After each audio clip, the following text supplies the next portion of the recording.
thanks you yourself for extremely kind and generous words for introduction. So I was trying to find out from your director or the background. I understand most of you would be in the engineering, PCA, MCA, and of course the management side. The management side I know very little about, so I will stick to the software side. So earlier I thought I'd talk about research careers, something that has become, what shall I say, a little bit more of a thing for me, that I've been going to colleges and exhorting students to consider research as a career. But I'm going to generalize it and just talk a little bit about careers for software, right? In which I will want to focus somewhat on research careers. So before I do that, I'd like to make it a little bit interactive. And so I'll ask one or two questions and we'll expect some students to answer. If you don't, I'll just point a finger. So it's better if somebody answers. So what we'll do is we'll look at what an engineer does. From there, talk about software engineer, which is what most of you like. Then we'll talk about what researcher is. So these are the two main broad careers that we have. So let's first talk about who is an engineer. What does an engineer do? Can someone tell me? We have mechanical engineers, civil engineers, chemical engineers, software engineers. I'm talking broadly. What's an engineer? Who's an engineer? Somebody, as I said, I wait for the half a minute, otherwise I'll just point fingers to whoever is hiding the face next. Anybody wants to take a crack at it? What do you say, sir? The red shirt? Yeah. Engineering is that one who can repair or know everything about a machine. Okay, engineer is somebody who can repair or make, knows everything about the machine. Anybody else? Yes, please. Shout a little. The man who made a product which make life easy.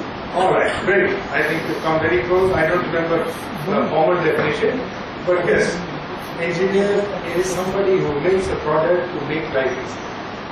First of all, engineering always is in service of mankind, by definition. So what he said, make life easy, make life cheaper, make life better, always has to be fundamental to engineering as a profession.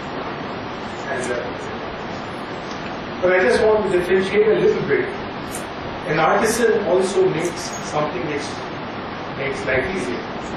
So we have somebody who go to a shop and he'll make something which will fix your bicycle, build some gadget which you can come and use in your home. So would you like to tell me what's the difference between that person and an engineer?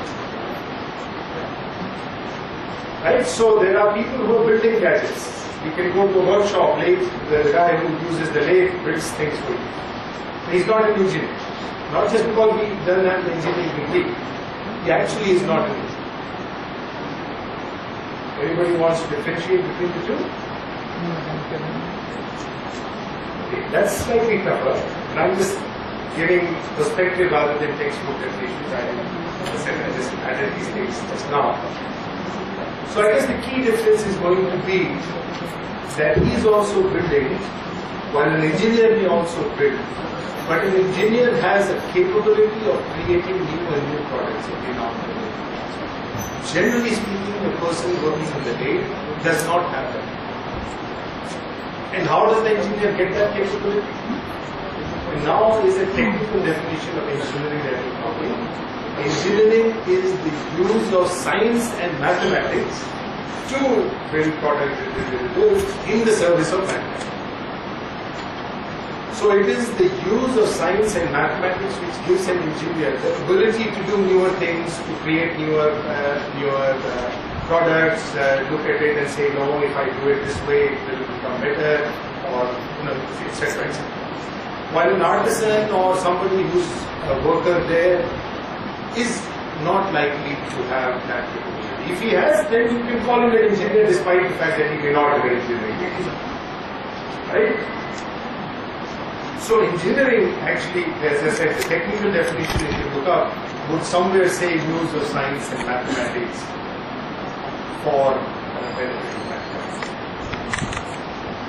So now let's come to software, which is where many of you need. So we should try to therefore separate a software engineer versus if you wish to call a software artisan. Right? Just like we have a mechanical engineer and an artisan who is working on brakes or mechanic, we should be able to differentiate between a software engineer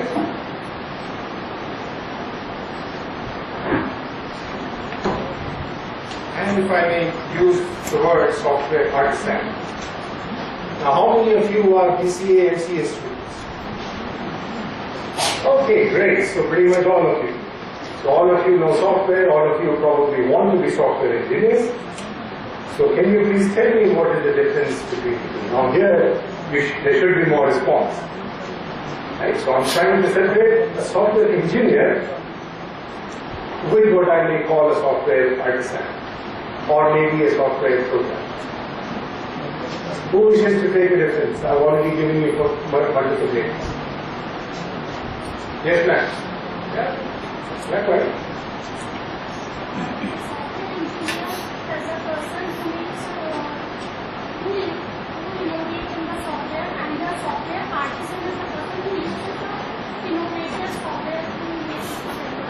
Software artisan is somebody who uses the software, while software engineer is somebody who creates it. Innovation, alright. Alright, anybody else? This is something you need to really think about. Are you going to be a software engineer or are you going to be a software programmer? So the difference again is going to come as an engineer versus an artisan is going to be very similar. So use, in this case, not just science and mathematics, but use of proper techniques including mathematics. If you're using those techniques to build software, you will have the capability of creating new software, of improving software, etc., etc. Versus someone who learns how to do some programming and therefore can write something. Right? In the world of software, the difference between an engineer and an artisan sort of is far more fuzzier than in other engineering. But the same notion we can take. And that's where you as a student who is looking to build a career have to think whether you're looking for engineering as a career, software engineering as a career, or you're looking at programmer as a career. Just like in the other world, if you're going to be an artisan, the chances are that your movement upward is far more restricted. Why? Because your ability to create new things, to do higher value things, etc., etc., is lower. And I'm not putting down artisan in any way. It's just that the business setup is such that if you can create things of higher value, you sort of get move up and you get remunerated better. If you create things of lower value, then you get paid less. That's how the business works, right? So I'm not putting a value in an artisan's thing. Somebody who is making very nice pottery is beautiful, but the fact of the matter is that the business and economic environment will pay according to the value getting generated. So if you're going to be a software engineer, then you better have the ability to use all the formal methods, formal techniques, different methods of designing software and then building it. So another way you can differentiate an engineer with an artisan is the ability to design. An artisan generally would not have ability to design. Because he doesn't know science and engineering, he doesn't know whether it is designing a new mechanical structure, will it fall apart, will it bear the stresses, will it be able to rotate at the speed that he wishes to, because all that requires understanding of the principles, the engineering sciences, etc., etc. So the same thing comes in software. If you have the ability to design new things, design new software, evaluate it properly using proper techniques, use proper techniques to create a nice, optimized, well-balanced, etc., etc., then you are a software engineer. The chances are that you will use that software engineering skill, and that skill sharpens with time. The more you practice, the better you become, right? That's true of even artisan, but here also you will practice more and more, your ability to design will improve, your ability to optimize will improve, and then you sort of go up and do bigger things, can do bigger projects, bigger software, and therefore create more value, and that's where the ladder in the corporate world, right? Right? So the first career I wanted to talk to you about was the software engineer career, which also has a flair of being a programmer career. And the choice as to which line you will end up with is going to be largely on how you learn, what you learn, and how you apply the learning that you. If you learned all the algorithms, all the different techniques, all the programming concepts, but never really understood it, how to apply it. You learned a lot of programming concepts, but never programmed large enough, deep enough, sufficient. It's of very few use. But if you have learned them, applied them, tried them on multiple things to be able to refine your skills, engineering skills, in this case, building software skills, how to evaluate it, you can go along with the software engineer career. And interestingly, the way things are set up in our country, at the entry level, everybody is going to be called a software engineer or some title. You wouldn't know whether you are software programmer, artisan, or a software engineer, not at entry level.